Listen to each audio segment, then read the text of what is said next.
This is a short tutorial on how to use the Classroom app. Launch the app and you'll see all of your courses. To rearrange, tap Edit in the upper right-hand corner. Tap and hold on a course and drag it to move it to a different location. When you're done, tap Done in the upper right-hand corner. Go ahead and tap one of your courses to go into the course. And in this view right here, you will see an icon to signify which app each student is in. Tap on Screens at the top and you will see each individual student's screen and what they are working on. To zoom into a student's screen, again, just tap on the student's screen and then scroll down and tap on View Screen. This will let you look at a student's screen and you can see what they're working on and what they are doing at any given point in time. When you're done viewing that screen, tap Done in the upper right-hand corner. Another feature of this screen is the lock option. If you wanted to lock a student's individual iPad, you tap the lock button and it will lock that iPad. The student will see an image of a large lock on their screen.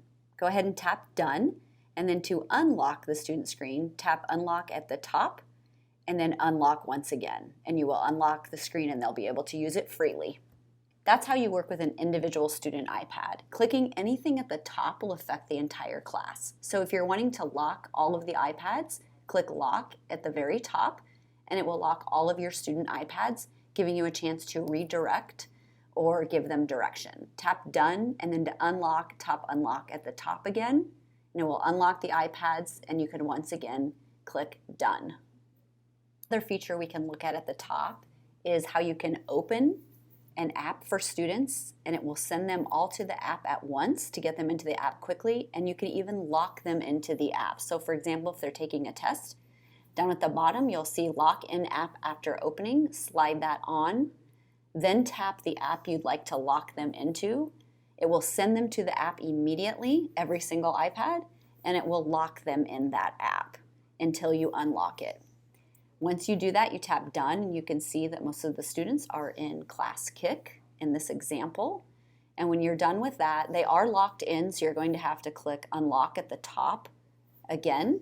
And once you tap that, it will go about unlocking all of the iPads. And once that's done, the students will once again be able to use their iPads freely. That's a nice feature if you're doing some assessments or some testing. At the end of class, if you tap the words End Class in the upper left-hand corner, it will give you a summary of that hour. You can see how many apps were used, and you can actually tap on an individual student, and that will show you what apps they were in and for how long. If you're interested in seeing a particular app like Notability, if you tap on Notability at the top, it'll show you how long each student was in that app. It's important to take a screenshot if you want to keep any of this data, because once you tap Done, it will go away for that day. And that is how you use the Classroom app. Please reach out if you have any questions.